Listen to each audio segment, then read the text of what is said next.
Hi, I'm Aubrey Everett. I'm a public health sciences pre-med major and I'm a freshman. This is Aaliyah Pennywell. She is my sis, also my roommate. My name is Aaliyah Pennywell. I am a freshman. My major is biology pre-med. And Yeah. So this is a part of our class project, Decolonizing the Self and Healing the Community. So first, I will read you my narrative.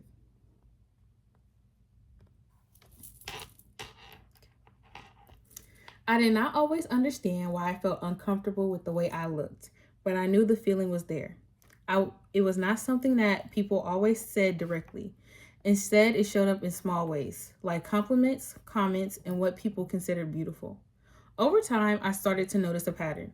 The features that were praised the most looked nothing like mine. That's when I realized that Western beauty standards are often the complete opposite of Black features. And because of that, Black women can feel pressure to change or water down what is natural to them.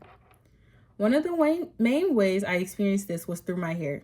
I remember sitting in a salon chair while somebody straightened my hair with a flat iron. I could feel the heat on my scalp and I could smell my hair as it was being pressed. As I watched my curls disappear, someone said it looks so much better like this. I smiled, but I remember feeling confused. Why was my hair only considered better when it looked less how it naturally grows? That moment stayed with me because it made me start questioning how people really saw me. At school, I noticed similar patterns. Girls with long, straight hair always got more compliments and attention. When I wore my hair straight, people would say things like, "Your hair looks so pretty today." But when I wore my natural hair, the reactions were so different.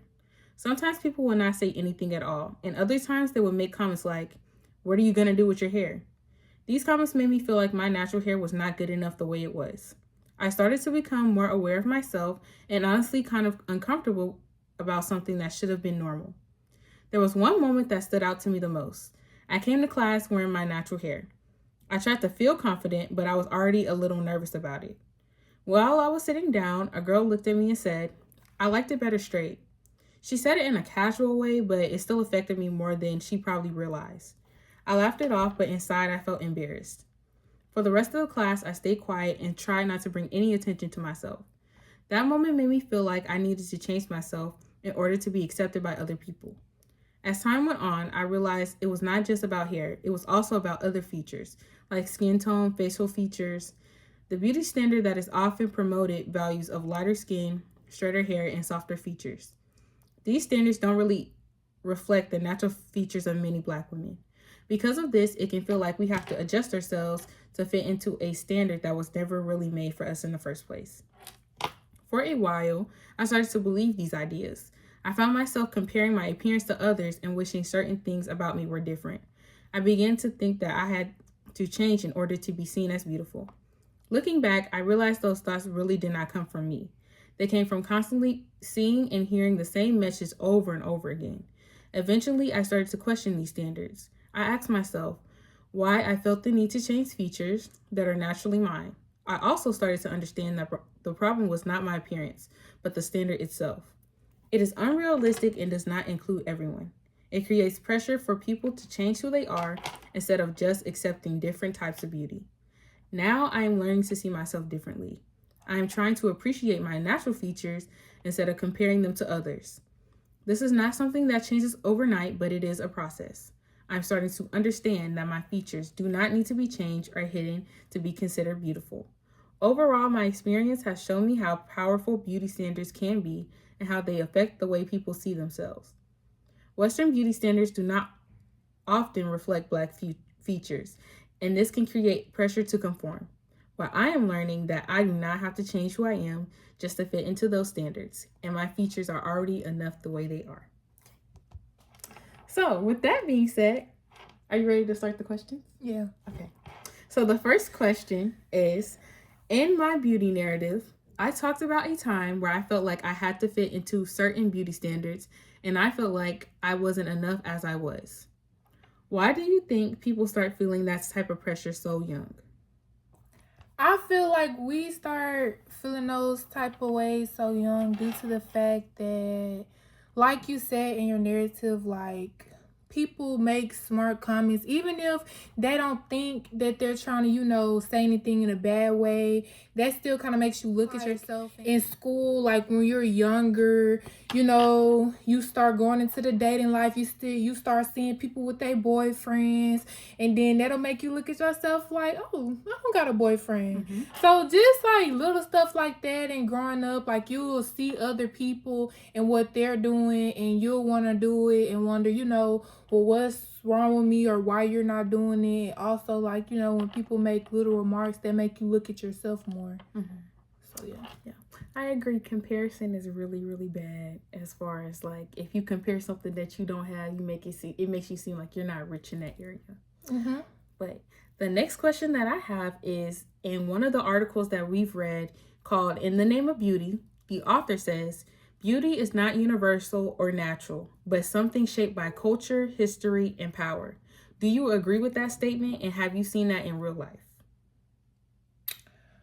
Okay, so honestly, with her quote and her phrase, I agree, but also disagree due to the fact that, yes, I think in beauty is shaped through our culture and everything like that, because every culture sees beauty different. A beauty standard that's in America is probably nowhere near other countries and stuff like that. So I feel like yes for that fact, but also no due to the fact that everybody is beautiful in their own way. So in that way, beauty is universal, and due to the fact that beauty is shaped in different ways and different forms, and everybody is beautiful in their own ways, that just goes to show how beauty is universal, even though beauty is shaped by where we come from and stuff like that.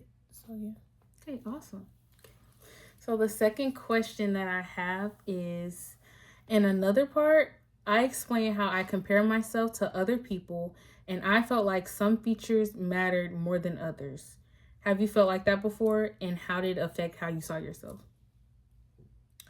Yes, I have felt like that before, because I feel like, living in the United States, the beauty industry really pushes people being skinny. And even on social media, people be having a small waist and, largely portion other areas. So it's like seeing that and growing up, I always felt like my weight mattered. Growing up, being on the bigger side, you start to be like, dang, like, I think I'm gonna have to lose weight, especially during quarantine when I wasn't around other people and I was just on TikTok like everybody do. And, you see those people on TikTok. So that started making me really insecure about my weight. But even when I dropped 80 pounds, I still felt like that mattered, and I was skinny. Basically, I was skinny, but it's like, if you don't see the beauty in yourself, you will never feel like you're enough, no matter if you're skinny or if you're not. So that really took a toll on me, because even though I did lose the weight, I did not feel better about myself. I probably even felt worse, because it's like, now all you worried about is your weight. You're not living life. I was still young. When you young, you want to eat what you want. You don't want to be, like worrying about calorie deficits and stuff like that. And that's stuff that I was worried about. So yeah. I agree with you too, because I feel like, I don't know, in middle school it was more of like, oh, like the titties in your butt. Like for me, that's what it was. And it was awkward for me because I went through a stage where I went through puberty before other people. So I was like a C cup in 7th grade, and not a lot of people have a C cup in 7th grade. So I felt really objectified. Like I had to cover myself up more, and it was just like, oh, some of the things, like for example, my cousin would wear, she's more like flatter chested than me. It's like the tops that she would wear, I could not wear because, or like, and this is a problem in the Black community, but it would be at times like, oh, male of the family coming over, you got to wear a certain type of thing. Oh, yes. I've been through that countless times. I've been through a situation where a man was over my mother's house, aka my house too, that I was staying in. I had on athletic wear. I had on fully covered, by the way. I had on a fitted jacket and some leggings, and I was about to go to the gym. And this man that my mother was talking to, he had the nerve and the audacity. So I really don't like in the Black community how we try to sexualize girls based on how they're built, because I didn't know I was gonna be built like this. I didn't ask to be built like this. All I can do is live my life. But again, when you're a teenager, you're going to wear fitted stuff. You're going to show a little skin. That's just what it is. But I feel like it should be fair. You shouldn't be getting talked about, or you shouldn't wear this or that just because you're built good. Because if the next person, they don't have the appeal that you see in me, so that mean they can wear it, but I can't, because you feel some type of way towards me and how I look in it. I feel like that's very weird, and that does happen a lot in the Black community and households. That was a great question. Okay, so the next question that I have is, in the same text, In the Name of Beauty, the author talks about how beauty standards are created by society and influenced by people in power. How do you think that affects the way that people see themselves today? I think it affects people very negatively due to the fact I already said in the last question, how seeing how other people look on social media and how people gravitate to that could like really affect how you see yourself and make you look at yourself more.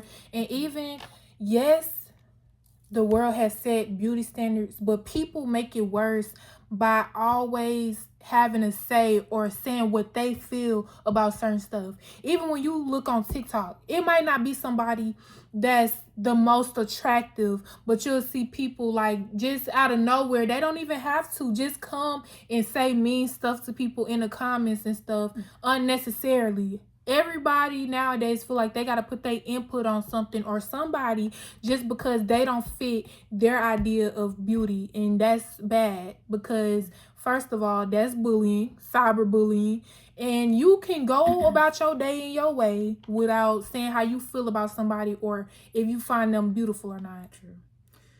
I agree with that. That was a good answer. I feel like 100% too. We actually talked about this in class, that people in power want us to feel insecure so they can benefit off of capitalism. If we constantly go through TikTok and are constantly seeing things like, oh, you need to cover your up, for example, like your acne. Oh, you need to get a shot to look skinnier. Then we're going to go out and get it. I know right now I got about 50 million makeup products because, I want to spruce myself up a little. But if we're being honest, a lot of people have makeup and lean on makeup as a crutch because it makes them feel prettier and it makes them look prettier according to other people's standards. So I feel like beauty standards, they're definitely created by people in power off of capitalism so they can just keep making money. Because at the end of the day, if we all were like, okay, we're all beautiful in a certain type of way, or we're all beautiful no matter what, none of us would be buying makeup, or none of us would be using makeup as a crutch, or some of us wouldn't be using makeup as a crutch. Now, I use makeup, because sometimes I want to, a little eyeshadow, little mascara. I want to look a little cute sometimes, but some people lean on it because, they're being bullied and they want makeup because it's like, okay, people won't see my acne, so I won't have to be faced that way. But yeah. Okay. So this is going to be our last question. After hearing my story, if you were in my position, how do you think you would have handled it? Do you think your experience would have been similar or different? Honestly, I feel like it would have, when we're talking about hair, it would have been different because, I don't know if I like their hair. You know what I'm saying? I feel like we all got our own opinion, but it's like, okay, you gave your opinion. I don't know if you gonna want my opinion, but I'm just gonna, everything don't deserve a reaction. When people say stuff to us, look at them. 9 times out of 10, they insecure within themselves. So it's like, you have to know yourself that you're beautiful. If I love my hair and I think it looks good, straight or curly, I'm gonna wear it like that. Just like however they wearing their hair and they talking about my hair, that's how you like your hair. Yeah.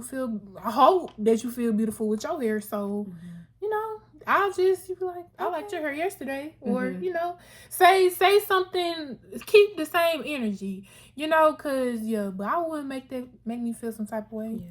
I feel like also as like Black women and Black people in general, I feel like we're forced to grow up so quickly because it's like a white kid isn't gonna be like, oh yeah, I just saw my whole race getting beat up on the TV. Like I just feel like as like people of color, we have to grow up so quick because it's like, okay, don't say this certain thing in front of the police because the police can, you know, treat you any type of way, can kill you, or okay, don't wear red nail polish because they look at little girls a certain type of way. Red lipstick too. Yeah, red lipstick too. Or you're too grown. It's like we are so forced to grow up so quickly because of how society looks at us. Like, I feel like, especially because of racism, because I know I went to a PWI elementary school, so it was like when those comments were said to me, it was like I really couldn't say anything because nobody would believe me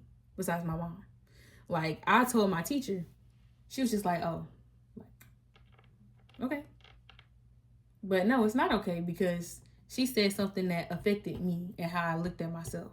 And that happens to a lot of Black kids that we just have to go through that because it's like a canon event that all Black kids go through.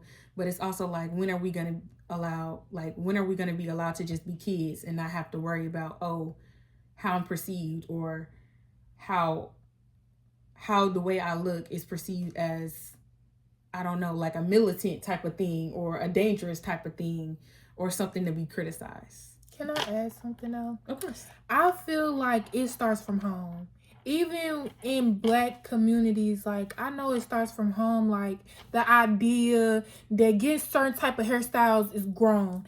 Wearing certain type of stuff grown. Wearing makeup, you could just be planning makeup, oh, grown. You not even doing nothing. But also it goes to show the other way. Even when you say you went to a PWI and I'm pretty sure the child that said something to you was white.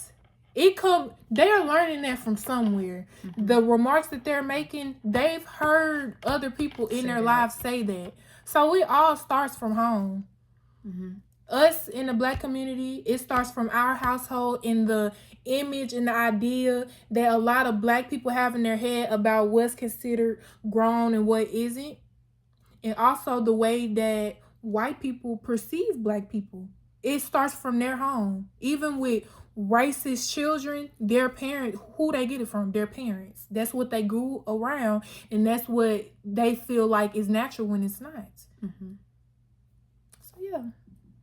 So I just want to thank you so much for doing this interview with me. There's nobody better that could do it with me, that could really have a conversation that could be empathetic and can really understand what I go through as a Black woman, but also as my sis. And I just want to end off with like a thoughtful message that even though like as Black people and as Black women, like we go through certain things, we always find a way to persevere. Like we always seem to find the beauty in every situation. And that's what I love so much about being a Black woman, is that we always find a way to find the good things in life, and especially the good things about ourselves. Because even though society can bash us, we can turn it around and make something good out of it. Even though society says our hair might be nappy, we say, no, it's not. It's curly and coily, and it's just not your type of cup of tea. I might not be your cup of tea. That means you just shouldn't drink from it, you know? So that's the best thing about us. And I'm happy that we can just keep on persevering and keep on, you know, doing better about ourselves. But yeah. So I just want to thank you so much for doing the interview. Thank you for having me. Of course. Bye.